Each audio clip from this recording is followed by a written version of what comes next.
Hello friends and welcome back to our channel smart traders club. समय हो रहा है 8:51 और तारीख है 10 नवंबर 2022। क्या आपने SGX निफ्टी पे अभी नज़र डाला है? 307 पॉइंट की ज़बरदस्त रैली दिखाता हुआ SGX निफ्टी नज़र आ रहा है। नेस्डैक 576 पॉइंट्स की रैली और डाउ फ्यूचर्स लगभग 1000 पॉइंट की रैली दिखाते हुए नज़र आ रहा है। क्या रीज़न है इसके पीछे, समझने की कोशिश करेंगे आज के इस एपिसोड में। और उसी के साथ में जिस तरह से निफ्टी और बैंक निफ्टी में फॉल देखने को मिला है, SGX निफ्टी को फॉलो करें तो कल के दिन में फिर से bank Nifty life time high बनाते हुए नजर आ सकता है। पर निफ्टी का क्या, इन सब चीज़ों के बारे में डिस्कस करेंगे आज के एपिसोड में। शुरुआत करेंगे इंडिया विक्स के साथ। फ्लैट है, 2% का फॉल देखने को मिला है, 15.76 के आसपास में है। कोई ज़्यादा इंटरेस्ट नहीं है उसके अंदर में। ऑयल प्राइसेस ठीक है, कुछ ज़्यादा इंटरेस्ट नहीं है। सबसे बड़ा जो डेटा आते हुए नज़र आ रहा है वो आ रहा है यूएस का इन्फ्लेशन डेटा 7.7 के आसपास में, जिसके चलते हुए जितने भी इकोनॉमिस्ट थे किसी ने भी 7.7 एक्सपेक्ट नहीं किया था और मार्केट उसी हिसाब से रिएक्ट करता हुआ दिख रहा है। जबरदस्त तेजी दिख रही है, बट इस तेजी के बाद में इंडियन मार्केट में क्या होगा उसे समझने की कोशिश करते हैं। अभी तक जब भी गैप अप ओपनिंग हुई है, फिलहाल पिछले कुछ दिनों से जब भी गैप अप ओपनिंग हुई है, तब मार्केट सस्टेन नहीं कर पाया है और ऊपर के लेवल से कंटिन्यूसली प्रेशर देखने को मिला हुआ है। बट जब मैं इस समय SGX निफ्टी को देख रहा हूं तो कहीं ना कहीं वो छूट गया वाली कहानी चल रही है। सो कल जैसा आज मुझे लग रहा है, कल बहुतों को ऐसा ये लगने वाला है, जिसके चलते हो सकता है आपको बाइंग मार्केट में देखने को मिले। फिर भी कुछ इंपॉर्टेंट लेवल्स जिसके ऊपर में नजर रखना चाहिए। आज एक्सपायरी थी, एक्सपायरी के चलते हुए एक इंडिसिसिव कैंडल बनता हुआ नजर आया है।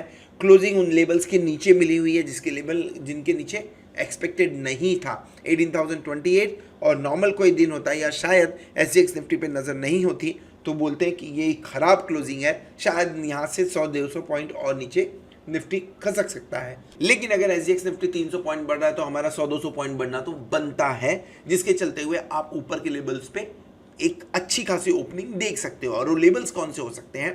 पहला रेजिस्टेंस यहाँ से लगभग 100 पॉइंट के आसपास से 18,134 एंड देन उसके बाद में 18,200 के आसपास में। सही ढंग से देखें तो 18,226 माफ करें 18,300 के आसपास की ओपनिंग होनी चाहिए, जिस तरह से SGX निफ्टी दिखा रहा है। लेकिन अभी तक हमने उसे फॉलो नहीं किया इस वीक में, तो उतना नहीं मानते हैं। 18,288 अभी तक का हाई पिछले कुछ दिनों में बना हुआ है। अगर आपको शॉर्ट करना है तो इन लेवल्स के आसपास में एक बार करना चाहिए, बट स्टार्टिंग के आधे घंटे नजर रखें मार्केट पे। अगर 18,250 के ऊपर सस्टेन कर जाता है तो शॉर्ट नहीं करना है। अगर 18,280 स्टार्टिंग के 15-20 मिनट 18,250 के नीचे आता है, जहां पे क्लोज ओपनिंग होती है वहां से 50 से 70 पॉइंट नीचे आता है, अगर आधे घंटे में 15 मिनट के अंदर में, तो फिर शॉर्ट कर सकते हैं, नहीं तो शॉर्ट मत करिएगा। अच्छी बाइंग लेवल्स कौन सी होंगी? अच्छी बाइंग लेवल्स 18,134 की है, 18,180 की है, 18,200 की है, 18,288 के आसपास की है। अगर बाई करते हैं इसके आसपास में, सो आज के लो के बारे में बात नहीं करूंगा। रीजन बीइंग आज एक्सपायरी था तो कोई थोड़ा सा एडजस्ट होता हुआ नजर आया, मार्केट जो एक्सपेक्टेड नहीं था उसके हिसाब से फॉल होता हुआ नजर आया। सो क्या करना चाहिए मेरे ख्याल से? अगर आपको कल गैप अप ओपनिंग होने के बाद में डिप देखने को मिलता है 18,200 के लेवल्स के आसपास में, एक बार बाय इनिशिएट करना चाहिए। अभी भी पॉजिटिव है मार्केट नेगेटिव नहीं हुआ है। स्टॉप लॉस 18,130 के आसपास में रखिए और ऊपर की तरफ में टारगेट 18,400 का रख सकते हैं आने वाले दिनों में। फिलहाल ये दिख के आ रहा है, लेकिन अगर ऊपर की तरफ थोड़ी बहुत मुनाफा वसूली दिखी, सो आपको जहां पे भी ओपनिंग होती है, अगर 18,250 के ऊपर की ओपनिंग होती है, एक बार शॉर्ट किया जा सकता है 18,250 के लेवल के आसपास में। स्टॉप लॉस लगेगा 18,360 का, और जो टारगेट नीचे की तरफ बनेगा वो एटलीस्ट 18,100 18,050 का बनते हुए नजर आ सकता है। समहाउ जिस तरह से मूवमेंट है देख के ये थोड़ा सा मुश्किल लग रहा है मुझे, और ये थोड़ा सा पॉसिबिलिटी लग रहा है, लगता है 18,300 18,350 कल के दिन में देखने को मिल सकता है हमें निफ्टी के अंदर में। सो क्या करें?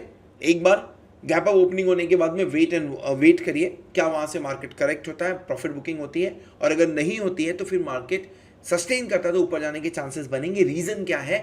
कल फ्रेश ऑप्शन चेन आपको मिलने वाला है, बहुत ज़्यादा डेटा नहीं बने हुए हैं। 18,000 के आसपास में अगर आप देखें, नज़र डालें 18,000, सो थोड़ा सा आपको राइटिंग दिखेगा 1,39,40,000। कल ये बल्ले बल्ले करने वाले भाई, और ये लोग थोड़े फंसेंगे 1,09,000 वाले। सो होगा क्या? पोजीशंस नहीं बनी है तो कल पोजीशंस होंगी, 18,200 पे राइटिंग देखने को मिलेगी, 18,100 पे राइटिंग देखने को मिलेगी।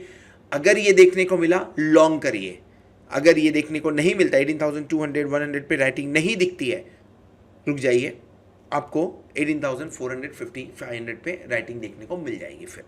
सो बेसिकली कल कुछ नहीं करना है, वेट एंड वॉच करना है, उसके बाद में कोई पोजीशंस बनाएंगे।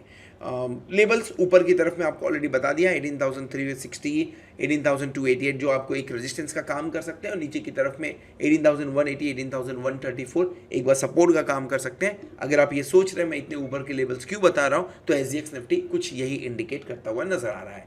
बैंक निफ्टी की बात करते हैं, as expected I mean to say expect कर रहा हूँ कल के दिन में कि ये कल नया लाइफ टाइम हाई बनेगा, और सिंस 41,600 के आसपास की कुछ क्लोजिंग आई हुई है, सो इसके चलते हुए आपको लगभग 42,400 42,300 तक के लेवल्स खुलते हुए कल के दिन में नजर आ सकते हैं। ये अनुमान से बताया, कोई भी वो लेवल्स तक आज हम पहुंचे नहीं है, लेकिन 1000 पॉइंट डाउ फीचर्स अप है, थोड़ा बहुत मुनाफा वसूली होती तो 600-700 पॉइंट्स तो बनता है, तो 41,600 से 42,400 300 का लेवल्स एक बार शायद बनते हुए कल के दिन में नजर आ सकता है। नीचे की तरफ में इंपॉर्टेंट सपोर्ट है, उस सपोर्ट पे नजर डालिए। अब 41,500 आपके लिए इंपॉर्टेंट सपोर्ट का काम करेगा। इनफैक्ट ये जो लेवल है 41,700 even it will act as a important support for you. 41,500 700 important support है। इसके नीचे जब मार्केट क्लोज होगा तभी थोड़ा सा बैरिश होने की कोशिश करेंगे, जैसे कि आज के दिन में हुआ। पर बैंक निफ्टी का पूरा मूवमेंट देखिए, बैंक निफ्टी ने वी शेप रिकवरी दी है।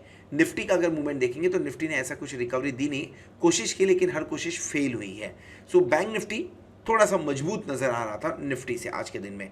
अब होना क्या चाहिए एग्जैक्टली, कल 42,000 के आसपास में अगर ओपनिंग देता है, 42,000 के आसपास में, अब थोड़ा सा वेट करिए। इन केस अगर 42,000 के आसपास की ओपनिंग मिलती है, थोड़ा सा वेट करिए। अगर यहाँ से प्रॉफिट बुकिंग आते हुए नजर आई, ये 41,700 के रेंज में आता है, तो बाय इनिशिएट करिए। स्टॉप लॉस लगाएंगे, डीप बनेगा स्टॉप लॉस एक्चुअली। सो मैं बोलूँगा टुकड़ों में बाय करिए, 41,700 41,500 के आसपास में बाय करिए, और स्टॉप लॉस लगा लीजिए 41,300 का। काफ़ी नीचे का स्टॉप लॉस है, बट 1% ही लगाया हुआ है, उससे बड़ा नहीं है। क्यों? क्योंकि अगर रिवर्स करता है तो आपको ऊपर की तरफ में 42,000 प्लस ईजिली देखने को कल के दिन में एटलीस्ट मिल जाना चाहिए।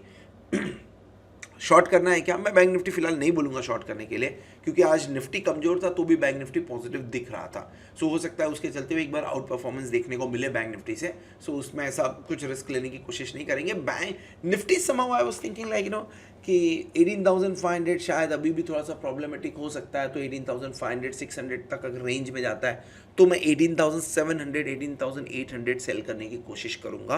क्यों? क्योंकि ये हायर रेंज होगा इस वीक का, कल का हायर रेंज होगा, तो एक सेफ राइटिंग करने की कोशिश कर सकते हैं ऊपर के लेवल पे।